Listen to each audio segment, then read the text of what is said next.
बिस्मिल्लाहिर्रहमानिर्रहीम इय्याका नअबुदु व इय्याका नस्तईन। मेरे पाकिस्तानियों, मैं आज अपनी सारी कौम को समझाना चाहता हूँ कि क्यों हम इस जगह पे पहुँच गए कि हम जेल भरो तहरीक का आगाज़ करना चाहते हैं। इसकी क्या वजह है? देखिए, सारी दुनिया में कौमें किसी कानून के तहत चलती हैं। कानून क्या होता है? वो आइन फैसला करता है कि क्या कानून में जायज़ है और कौन सी चीज़ नाजायज़ है। जब से ये इम्पोर्टेड हुकूमत आई है, इस मुल्क के आइन और कानून की धज्जियाँ उड़ाई गई हैं। हालात ये हैं कि अदालतों की भी बातें, उनके अहकामात ना पुलिस सुनती है, ना ये रियासत सुनती है। मैं आपको मिसाल देता हूँ कि अभी हाल ही में जब ये इम्पोर्टेड हुकूमत भाग रही थी इस्लामाबाद के लोकल गवर्नमेंट इलेक्शन से, तो अदालत ने कहा कि फौरी तौर पे डेट दो, बल्कि उन्होंने तो कहा कि 48 घंटे में करवाओ। अभी तक कोई महीना होने लगा है तकरीबन, अभी तक इलेक्शंस नहीं हुए। उसके अलावा जिस तरह फंडामेंटल राइट्स, जो बुनियादी हकूक़, जो हमारा आइन हमें हमारे बुनियादी हकूक़ की हिफाजत करता है, हालात ये हैं कि लोगों को उठाया जाता है। कितने लोगों को, सोशल मीडिया के लोगों को उठाया गया, उनको तशद्दुद किया गया उनके ऊपर, सिर्फ इसलिए कि उनकी कोई ट्वीट थी, उसके ऊपर उठाया गया, तशद्दुद किया गया। अभी तक कई ऐसे लोग हैं जिन्होंने जिस तरह का तशद्दुद किया गया, अभी तक उनका ज़हनी तवाज़ुन ठीक नहीं हुआ। आज़म स्वाति, कौन सा आइन, कौन सा कानून इजाज़त देता है कि एक ट्वीट के ऊपर नंगा करके उसके ऊपर तशद्दुद किया जाए, और फिर जब वो फिर से उसको जेल में डाला जाता है और फिर उसको कोई 30 उसके ऊपर FIR कोई बलूचिस्तान सिंध में की जाती है। शेख रशीद, आइन उसको अदालत उसको ज़मानत देती है, उसके बावजूद उसको उठा के ले जाते हैं और उसके ऊपर केसेस सिंध और बलूचिस्तान में कर देते हैं। फवाद चौधरी, अदालत 4 दफ़ा कहती है IG को कि पेश करो फवाद चौधरी को अदालत में, और वो उसको इस्लामाबाद ले जाते हैं। तो ये तो मैं थोड़ी मिसालें दे रहा हूँ। जो शहबाज गिल से हुआ, कस्टोडियल टॉर्चर, तशद्दुद, ये पाकिस्तान के कानून के ख़िलाफ़ है। तशद्दुद भी हुआ और उसको कोई रिलीफ नहीं मिली, और फिर डराया धमकाया गया और केसेस किए गए। पुरअमन एहतजाज हमारा था 25 मई को, उसके ऊपर जो जुल्म किया गया, कौन सा कानून और आइन एक जमहूरियत में इजाज़त देता है कि पुरअमन एहतजाज के ऊपर तशद्दुद करो? इन्होंने 3-3 धरने हमारे अगेंस्ट दिए और लॉन्ग मार्चेस की, किसके ऊपर हमने कोई सख्ती की? तो मैं तो ये थोड़ी सी मिसालें दे रहा हूँ आपको कि हमारा सारा जो हमारे आइन और कानून के ऊपर जो एतमाद है हम इस कौम का, वो उठता जा रहा है। और बल्कि हमें ये खौफ है कि जो अब आइन, जो जमहूरियत बेस होती है जिस आइन के ऊपर, और जमहूरियत के अंदर वाज़े तौर पे है कि 90 दिन के अंदर इलेक्शंस करवाने पड़ेंगे।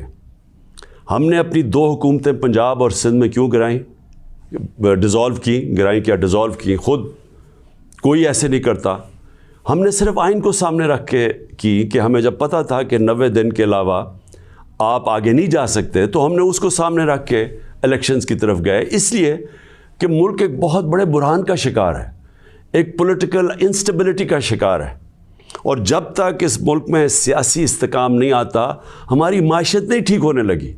तो हमने कुर्बानियाँ दी 2 गवर्नमेंट्स की, जो तकरीबन 66% पाकिस्तान है, सिर्फ इसलिए कि आइन 90 दिन में इलेक्शन करवाता है। अभी तक कितने दिन हो गए हैं? 20-25 दिन हो गए हैं, अभी तक कोई डेट नहीं मिली। दोनों इलेक्शन कमीशन और ये जो 2 हुकूमतें, जो 2 गवर्नर्स हैं, उन्होंने डेट्स नहीं अभी तक दी, और ये सीधी पाकिस्तान के आइन की वायलेशन है। और अगर ये 90 दिन से आगे जाते हैं तो आइन बड़ा साफ़ है इसमें कि आर्टिकल 6 लगेगा।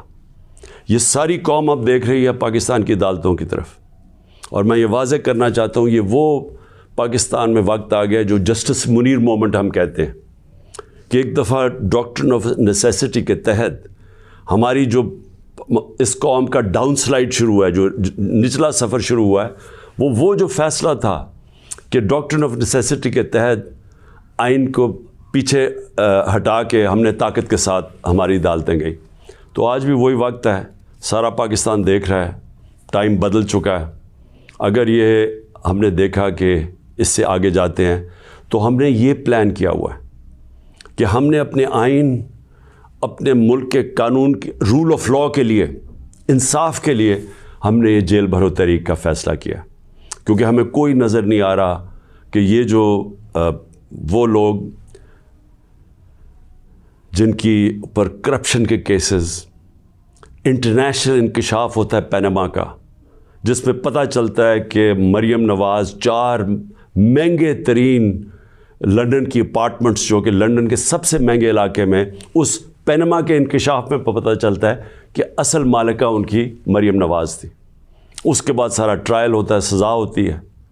تو ان کے اوپر تو کوئی ایسا تشدد نہیں ہوا, ان کو تو جیل میں رائلٹیز کی طرح رکھا گیا. ان کے ذرا دیکھیں جیل میں کیسے جا رہے تھے. تو یہاں ٹویٹس کے اوپر تشدد کیا گیا. تو اس لیے 2 راستے ہمارے سامنے. ایک راستہ یہ ہے کہ ہم توڑ پھوڑ کریں, انتشار پھیلے گا ملک میں, سڑکیں بند کریں, پتھراؤ کریں, پہیہ جام سٹرائک کریں. تو ملک کے تو آگے حالات وہ ہیں, پاکستان کی تاریخ میں معیشت ادھر تک نیچے نہیں پہنچی جو انہوں نے پہنچائی ہے, اور یہ ہم سب کو پتہ تھا ہونا ہی ہے. اور ہم نے جو اس وقت ان کے ہینڈلرز تھے ان کو واضح کر کے بتایا کہ اگر آپ نے سازش کر کے حکومت گرائی گئی, ان سے نہیں سنبھالی جائے گی, اور نہیں سنبھالی گئی. تو آج کبھی بھی اتنا بڑا اکنامک کرائسس نہیں آیا جو آج پاکستان میں ہے. کبھی عام لوگوں کی زندگی میں اس طرح کی مہنگائی نہیں آئی جو آج آئی ہے. جو بے روزگاری بڑھتی جا رہی ہے, ایک طرف مہنگائی بڑھ رہی ہے, بے روزگاری, تو ملک کے معاشی حالات تو بہت برے ہیں. تو ہم اس لیے اس کو سامنے رکھ کے, اور 26 سال کی سٹرگل میں کبھی بھی ہم نے انتشار کی پالیٹکس نہیں کی. لہٰذا یہ پرامن طریقے کا احتجاج ہے جیل بھرو تحریک. میں آج اپنے سارے کارکنوں کو, بلکہ میں تو پاکستانی عوام کو بھی یہ کہتا ہوں کہ یہ اس وقت آپ پالیٹکس نہیں کر رہے ہیں, آپ اپنے ملک کے لیے جہاد لڑ رہے ہیں, حقیقی آزادی کی جنگ لڑ رہے ہیں. میں آج آپ سب کو کہوں گا کہ میرے اپنے کارکنوں کو کہ جو ہمارے ضلعی صدر ہیں, ڈسٹرکٹ پریزیڈنٹس جو ہیں, ان کے اوپر رجسٹریشن شروع کریں کہ جنہوں نے ہم پہلے ہر پاکستان کے شہر میں ہم جیل بھرو تحریک شروع کریں گے. تو پہلے میں چاہتا ہوں کہ والنٹیئرز اپنی رجسٹریشن کریں, اور اس کے بعد میں پھر آپ کو ڈیٹ دوں گا کس دن ہم نے جیل بھرو تحریک کا آغاز کرنا ہے, اور اس کی چند دنوں کے اندر ہوگی. اور اس لیے میں چاہتا ہوں کہ جلدی جلدی آپ اپنی آپ جو رضاکار ہیں وہ سامنے آئیں, اور انشاءاللہ میں یہ سمجھتا ہوں کہ یہ جو ہماری تحریک ہے, اس سے ہم وہ چیز حاصل کرنا چاہتے ہیں جو پاکستان کو ایک حقیقی آزادی بھی دے گا, اور حقیقی آزادی کا مطلب حقیقی جمہوریت وہ بھی دے گا. اور وہ انشاءاللہ وہی ایک پاکستان کو ایک وہ جمہوریت جدھر رول آف لاء ہے, جدھر قانون کی حکمرانی ہے, وہی پاکستان کو اس دلدل سے نکالے گا. شکریہ.